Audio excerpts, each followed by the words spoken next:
சுறா கைடு 10ஆம் வகுப்பு பொதுத் தேர்வுக்கான புதிய பதிப்பு தற்போது பரபரப்பான விற்பனையில். மாணவர்கள் பொதுத் தேர்வில் அதிக மதிப்பெண் பெற உடனே வாங்குங்கள் சுறா கைடு.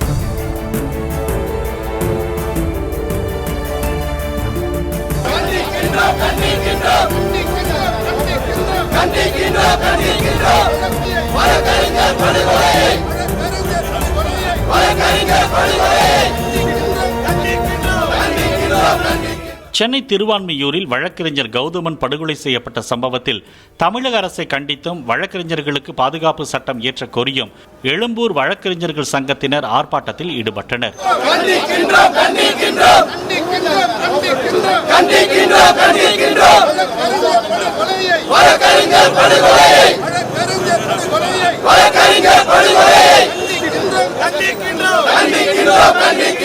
ஆர்ப்பாட்டத்தில் ஈடுபட்ட உயர்நீதிமன்ற வழக்கறிஞர் சங்க தலைவர் மோகனகிருஷ்ணன் உள்ளிட்டோர் மீது 2 பிரிவுகளின் கீழ் வழக்கு பதிவு செய்யப்பட்டுள்ளது. சுறா கைடு 10ஆம் வகுப்பு பொதுத் தேர்வுக்கான புதிய பதிப்பு தற்போது பரபரப்பான விற்பனையில். மாணவர்கள் பொதுத் தேர்வில் அதிக மதிப்பெண் பெற உடனே வாங்குங்கள் சுறா கைடு.